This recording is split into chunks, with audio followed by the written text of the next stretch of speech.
Using problem-solving techniques, Chapter 11. Balance between structure and interaction. Communicating within groups can be a disorganized process that bounces from person to person. This can often be confusing, inefficient, and can negatively affect the group's productivity. To help manage the group discussion, group structure is a great suggestion. Additionally, a group needs the energy that comes from interacting and collaborating with each other. Group structure includes methods that are used to keep the group focused and on task. This includes an agenda, rules and procedures, and problem solving. Without structure, groups can experience a handful of roadblocks. For example, groups can take a longer time to accomplish their goal. Groups can impulsively go with the first idea and it's not necessarily the best idea. Groups may be unable to see the bigger picture. Group members may have difficulties taking turns speaking and sharing ideas, and all of this results in conflict going unmanaged. Groups need help to keep them on track. Studies show that group discussions can change topics every minute, so it is crucial to have an organized plan. Group structure increases productivity and reduces the amount of time being wasted by getting distracted. Group interaction is the back and forth conversation and communication among group members. Actual group interaction promotes cooperation. Groups that have more equal participation produce higher quality results. Have you ever heard the saying, 2 heads are better than 1? The more information that is shared, the better the group's performance overall. Also, to have the group members understand the value of individual contributions can increase and expand ideas that leads to greater group performance. Think about these 2 examples that probably all of us have experienced. A group that has too much structure and not enough interaction would feel more like listening to a speech instead of an engaging discussion. On the other hand, a group that has too little structure and lots of interaction would feel more like a hangout with friends. The key is to find the right balance for your group between structure and interaction to produce the best results. Now that we understand why structure and interaction is important for problem solving, let's look at the reflective approach to problem solving.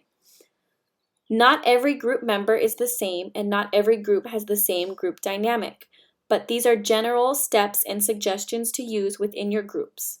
Step 1, identify and define the problem. Step 2, analyze the problem. Step 3, generate several possible solutions. Step 4, evaluate options and select the best solution. And step 5, test and implement the solution.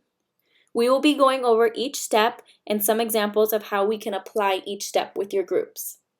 Step 1, identify and define the problem. At this stage, the group first must recognize that a problem exists. Research shows that groups develop better solutions to their problems when they take the time to analyze the issue before jumping straight into solutions. A few questions to consider include, what is the specific problem? What obstacles are in the way? Who is harmed by the problem? And when do the problems occur? Groups should also remember that oftentimes it is not a single factor that causes the problem and that there could be multiple sources of the problem. Some examples to identify and define the problem include an is/is not analysis. It is a way to ensure that the group is digging into the problem, not just the symptoms of the problem. With the journalist's 6 questions, group members can each analyze the problem by asking the questions who, what, when, where, why, and how, and then compare their answers to better clarify the problem. A Pareto chart is a bar graph that shows the frequency of a problem. It is an easy way to look at the data and see the main source of the problem. A SWOT analysis, which stands for strength, weakness, opportunities, and threats, notes the strengths and weaknesses that are within the group or organization, and then the opportunities and threats that are the external factors. Step 2, analyze the problem. At this stage, groups need to analyze a problem by breaking up the problem into causes, effects, symptoms, and subproblems. Some questions to use to research and investigate the problem include, what is the history of the problem? How severe is the problem? What are the causes and effects of the problem? What methods are currently being used to deal with the problem? What are the obstacles that keep the group from reaching the goal? And can we divide the problem into subproblems and analyze those? These are some techniques that groups can use to analyze their problem. The force field analysis is a chart that lays out the driving forces that support the change and restraining forces that block the change for the current problem. A cause and effect or fishbone diagram is used to link the problem with the potential root cause. It creates a shared space for group members to visualize relationships between causes and effects. The PRO-MOD technique suggests that group members individually analyze the problem and identify a solution, and then come together to share their thoughts. Step 2.5. Establish criteria. Criteria are standards or goals for an acceptable solution. The group must define what is considered a win. The most important behavior of an effective team is to develop a clear, elevating goal. Criteria helps the group members know when they have identified a good solution. Step 3.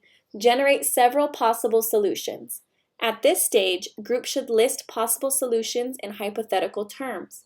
It is best to not jump to solutions right away because better solutions occur when groups take time to thoroughly define and analyze the issue. Creativity is especially important in this step in order to develop as many solutions as you can.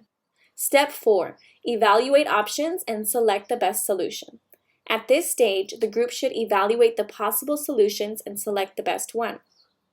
Using the criteria from earlier, decide what the group counts as a successful outcome and which solution best fits that criteria. Groups should discuss the advantages and disadvantages of each solution, as well as short-term and long-term effects of the decision.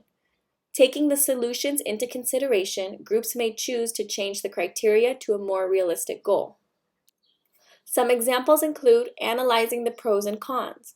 Groups weigh the positive and negative outcomes of solutions. When using a T-graph like this, groups often find more positive benefits than negative implications when reviewing the options. Average rankings and ratings. This method includes group members ranking the solutions in order to narrow down the options. This should be used after conducting a pros and cons list to find the most popular solution. Step 5. Test and implement the solution. At this stage, the group should be confident in their chosen decision. To ensure the solution works, groups can create a prototype, which is a smaller version of the solution, to test it out before going all out. If a group is designing a new procedure or process, they could create a pilot program to test it before it goes live. Sometimes, the team that chooses the solution are not the same team that will implement the solution. In that case, a clear explanation is needed. Some examples to test and implement the solution include an action chart or a flow chart. An action chart is a grid that lists the individuals in the group and their specific tasks. Sometimes solutions are not implemented because people are uncertain who should do what tasks, but this chart clearly outlines what needs to be done and when and by who. A flow chart is a diagram of a multi-step process starting from the top and going in a downward direction. It details the critical parts of a more complex process. Apply reflective thinking in your own group. Reflect on the procedures followed by the group and member interaction. Clearly identify the problem you are trying to solve. Phrase the problem as a question to help guide group discussion. Don't jump to solutions right away. Analyze first. Don't confuse the real problem with the symptoms of the problem. Constantly evaluate your group's problem-solving methods. Have one or more group members responsible for reminding the group to follow a structured method. There is also another approach called the question-oriented approach to problem solving.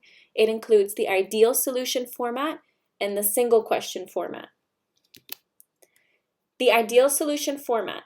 Groups answer questions designed to help them identify ideal solutions, such as, do all members agree on the problem? What would be the ideal outcome? What needs to be changed in order to achieve the ideal solution? Which is the best or ideal solution? The questions encourage groups to analyze the cause of the problem and evaluate solutions. This format is a great tool because of how simple it is, and it shows the problem from several different viewpoints. It is similar to reflective thinking, but uses questions to identify and analyze the problem. The single question format is best suited for groups that generally already agree on what the problem is and how it can be resolved. It is not a good technique for a group with a lot of conflict or varying ideas. It requires a group to form a question to obtain the information needed to solve their problem, and possibly breaking it down into sub-questions, like what question does the group need to answer to accomplish its purpose? What sub-questions must be answered before answering the single question? The overall solution to problem solving: adapt. All groups and teams differ from each other, and each group member brings a different perspective and affects the group in a unique way. There's no set technique to follow or magical time to start problem solving. The key is to listen, watch, observe, and identify what the group needs. Adapt to the needs of the group instead of thinking that drawing a silly fish diagram will fix everything. Effective groups use techniques and strategies thoughtfully to make progress towards their goals. Discussion questions. 1. What is group structure and group interaction, and how are they related to each other? 2. What are the 5 steps of reflective thinking, and which step do you find most challenging? 3. Define criteria. 4. True or false? A group is 100% guaranteed to be successful just by drawing a fishbone diagram. 5. Describe a situation where you had a problem or task within a group or a team. Did you use any of these structured agendas, and how did it turn out? We wanted to say thank you to everyone for listening to our lesson on Chapter 11. We hope everyone's doing well and staying home and staying on top of their homework. And we hope you enjoyed our presentation.